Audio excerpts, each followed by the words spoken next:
Alors, on a ici, sur la page 17, vous l'avez sur la page 17, on l'a aussi sur la page 25 d'ailleurs, je pense, parce que c'est des pages qui sont basées sur le même gabarit. Oui, sur la page 25 aussi. On a un chapeau multicolonne dans un bloc. Un chapeau multicolonne. Ici, on a un chapeau pour une colonne, juste une espèce d'intro de paragraphe. Tout ça a pour but d'agrémenter la mise en page pour qu'elle soit moins austère, et aussi pour que les gens puissent lire en diagonale en ne lisant que ce qui est ressorti comme ça sur les chapeaux, sur les extraits, parce qu'on a une époque où les gens, en tout cas certains, n'aiment pas lire. Donc, vous aviez remarqué. Donc le chapeau ici, est-ce qu'il a un style de paragraphe? On va aller vérifier. Vous prenez l'outil texte et vous cliquez dans le paragraphe, et on va aller vérifier, tiens, dans la palette des styles de paragraphe, pas d'objet. La palette des styles objets, on va en parler un peu plus loin peut-être. Alors, menu texte, style de paragraphe, menu type, paragraph style, pour le dire à la Macron. Voilà. Non, il parle mieux anglais que ça. Alors, ben non, quand on clique là-dedans, il n'y a pas de style qui se met en surbrillance, il n'y a pas de style prévu pour les chapeaux multicolonnes comme ça, on va en créer un. Ben voilà, il suffit de faire quoi? Ben de cliquer n'importe où dans le paragraphe, vous avez le curseur qui clignote, vous allez dans le menu de la palette des styles de paragraphe, les 4 petites lignes ici, le menu, et vous demandez nouveau style de paragraphe. Un truc du style en anglais. Voilà. Et on va l'appeler texte dans chapeau multicolonne.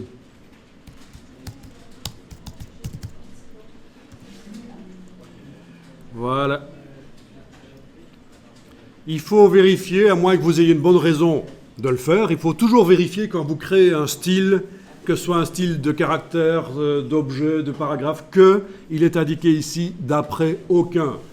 Sinon, vous créez un parentage de style, il y aura un style enfant, celui qu'on est en train de créer, il sera l'enfant de son parent, le style indiqué ici. Et si vous ne maîtrisez pas trop InDesign, vous allez vous embrouiller, vous n'allez pas comprendre pourquoi quand vous changez le style, un des styles, ça a des répercussions sur d'autres styles.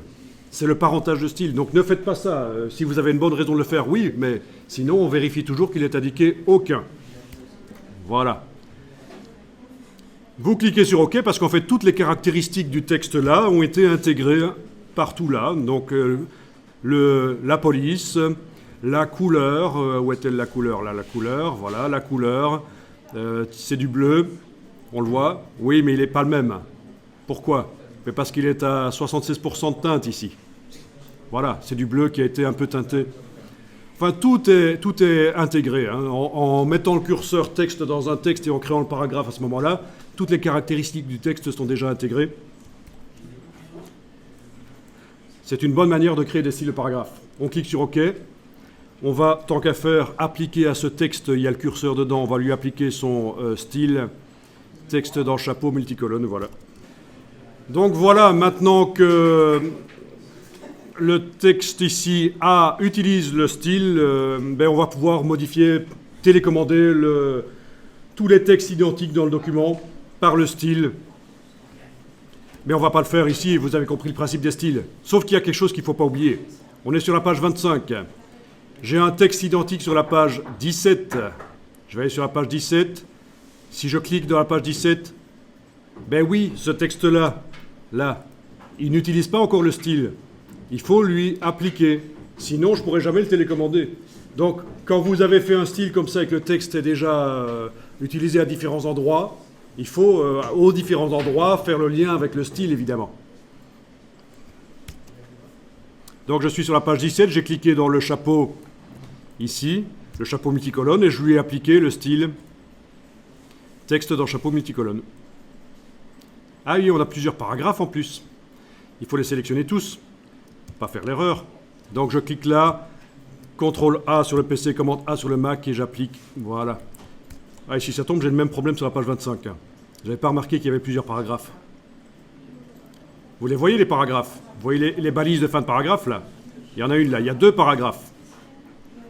Non, 3 paragraphes, excusez-moi. 3 paragraphes. Donc sur la page 25, je mets le curseur texte dedans.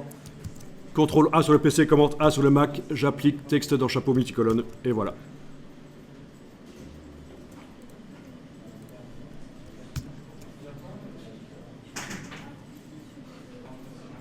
Alors, vous enregistrez le document.